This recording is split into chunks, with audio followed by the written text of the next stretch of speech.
จังรถขีดจังเฮา JN เล้าค่ารถเล่าเท่านั้นเลยทุกคนเด้อรถงามรถดีต้องหานของเฮารถแมนยูปากเซ่เนาะและมื้อนี้มาพบกับประคำรีวิวเฮามี Toyota Revo เนาะเป็นปีใหม่ล่าสุดเด้อมานำเสนอคันนี้สีขาวงามเลยตา LED เนาะมีเซ็นเซอร์หน้าเซ็นเซอร์หลังออปชั่นโคตรเต็มเลยและมีกล่องมีจอให้ครบเบิดทุกอย่างเลยทุกคนเด้อและที่สำคัญคันนี้แม่นเป็นเกียร์กระปุกเนาะเกียร์กระปุกนี่จะโดนๆมีเข้ามาเทื่อนึงเด้อเกียร์กระปุกนี่เนาะงามแฮงคันนี้ผู้ใดได้ไปบ่ให้ผิดหวังเป็นน้องลาวเด้อเนาะสำหรับลูกค้า ที่มาซื้อในตอนนี้โปรโมชั่นของเฮายังมีอีกหลายอย่างเนาะของแจกของแถมหลายอย่างแฮงเด้อทุกคนเด้อและมีแถมตู้เย็นใหญ่ให้อีก1เครื่องออกรถคันใดรุ่นใดในห้างของเฮาแม่นแถมทุกคันทุกคนเลยเนาะว้าวเดี๋ยวเฮามาเบิ่งรถคันนี้กันเลยว่าเป็นทั้ง2 AGN แล้วค่ะรถเล่าเนาะวันนี้มี Toyota Revo มานำเสนอเด้อคันนี้เป็นปีใหม่ล่าสุดเลยเนาะสีขาวงามเลยออปชั่นเต็มเนาะมีกล่องมีจอให้ครบเลยแต่ที่สำคัญคันนี้จะเป็นเกียร์กระปุกเด้อ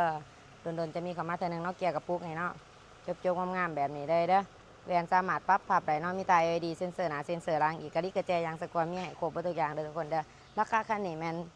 1,290,000 บาทเนาะมาโอ้มาร่วมกันได้ใจสดใจผ่อนได้ผ่อนเป็นเดือนผ่อนเป็นปีได้เนาะผ่อนได้ทุกสกุลเงินเด้อทุกคนเด้อมาเบิ่งมาชมเอาเนาะมาจับมาจองเอาเด้อโปรโมชั่นเฮายังมีให้เด้อแถมฟรีไปเลยตู้เย็นใหญ่1เครื่องเนาะโทรก่อนทุกครั้งก็73 3 6 7 9หรือติดต่อที่2ทางเป็นเพจ JN ราคารู้ราของเฮาได้เสมอเด้อจะพาทุกคนใครเข้ามาเบิ่งข้างในนํกันเลยเนาะข้างในคุ้มต้นสีดำเด้องามๆเนาะเพดอกเพดานสะอาดสะอ้างเด้อ หอบ่อนังมาจากโรงงานเบิดทุกอย่างเนาะนี่เนาะขอบคางประตูเป็นนังเบิดทุกอย่างเลยหุ่มหอนังเบิดเด้อแรมยังสามารถปรับพับได้นี่เนาะให้ความสะดวกสบายจอดอยู่ในที่แคบเพื่อบ่ให้เข้ามาซุนมาตามมาเฮากับพับเลยเด้อเดี๋ยวไปเบิ่งทางหลังของผู้โดยสารนำกันเลย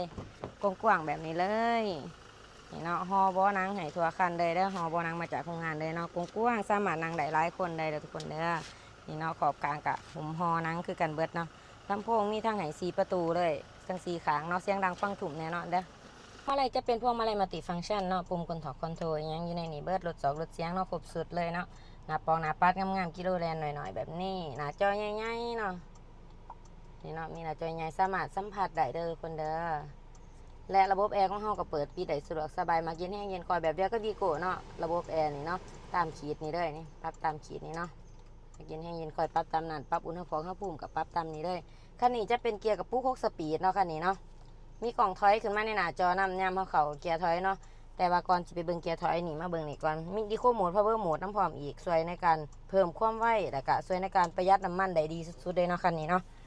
เดี๋ยวเขาจะเข่ากล่องถอยให้เบิ่งเด้อนี่เนาะหนึ่งมาทางนี้แห้งแล้วก็ยันเป็นเนาะนี่แจ้งๆเลยซ้ำกล่องโทรศัพท์เลยเนาะโคตรงามสุดตะบล็อกตะบโลจกๆงามๆเบิดทุกอย่างเลยเด้องามแบบนี้หายากสุดเนาะ เดี๋ยวเบิ่งหลังกระบะนำกันเนาะทั้งหลังกระบะของเราจะมีเซ็นเซอร์หลานหลังให้เนาะนี่เด้อทั้ง4ขางเลยตาฟืนตาไฟแจ่งๆแจ่มๆแบบนี้บอนนี่จะเป็นกล่องถอยเนาะเดี๋ยวเขามาเบิ่งนำกันไกลๆนี่จะเป็นกล่องถอยตอนเขาเกียร์ถอยเนาะใครมาเบิ่งแม็กไลเนอร์นำกันเลยแม็กไลเนอร์เดิมมาจากโรงงานเลยเนาะมีห้อยเด็กหน่อยน้อยเดียวอนาหมอกอนามัยสะอาดสะอ้างเรียบร้อยโดดเนาะขอบคางว่าน็อตของเราอยู่ครบทุกจุดทุกเม็ดเลยเด้อทั้ง2ขางเนาะขางนี้ก็เส้นเดียวกันเด้อออกซีอาร์อยู่ครบหมดเลยเนาะตาฟื้นตาไฟโคตรงามแบบนี้ใหม่ๆแจ่มๆสำหรับกะลิกระแจยางสกวามีให้ครบเบิดทุกอย่างเลยทุกคนเด้อสวงรางแน่นๆดีๆแบบนี้เนาะ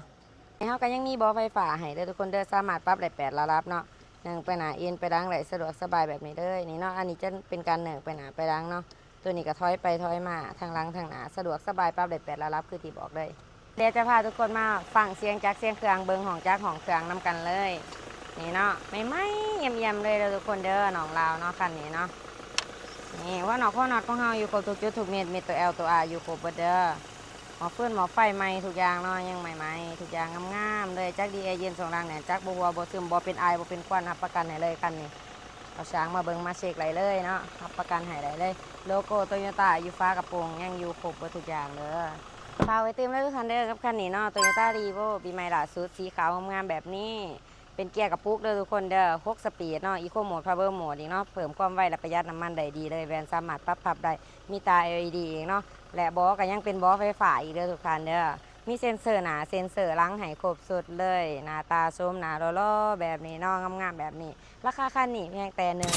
1,290,000 บาทเนาะมาโอ้มาร่วมกันได้จ่ายสดจ่ายผ่อนได้ผ่อนเป็นเดือนผ่อนเป็นปีได้เนาะผ่อนได้ทุกสกุลเงินเด้อ ทานใดที่ต้องการสอบถามก่อนก็สอบถามก่อนมาได้เนาะโทรมาที่เบอร์97333 679หรือว่าทัก WhatsApp มาก็ได้เนาะเบอร์นี้เช่นเดียวกันเนาะหรือจะทักมาที่แฟนเพจ JN เล่าข่าวรถเล่าของเฮาก็ได้เนาะทักมาได้เสมอเนาะบ่เอาบ่เป็นหยังเนาะแม่ค้าหันนี่ใจดีเด้อ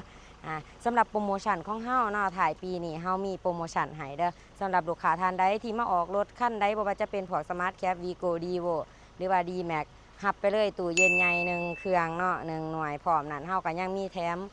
เครื่องไฟฟ้าให้อีกเนาะบ่ว่าจะเป็นหม้อแดงหรือหม้อหุงข้าวเนาะเฮาแถมให้ไปอีกเด้อทุกคนเด้อเงินเติมน้ำมันเซอร์วิสร่างการขายหลายอย่างอีกเนาะประกันภัยขึ้นไปโอนซื้อให้ครบสุดเด้อทุกคนเด้อเงินเติมน้ำมันให้เต็มถังเปลี่ยนน้ำมันเครื่องให้เรียบร้อยอีกเนาะมีอีกหลากหลายอย่างเด้อทุกคนเด้อมาเบิ่งได้มาจับมาจองได้เนาะที่หานของเฮาเด้อฝากไว้เติมทุกคนขอขอบใจบ๊ายบาย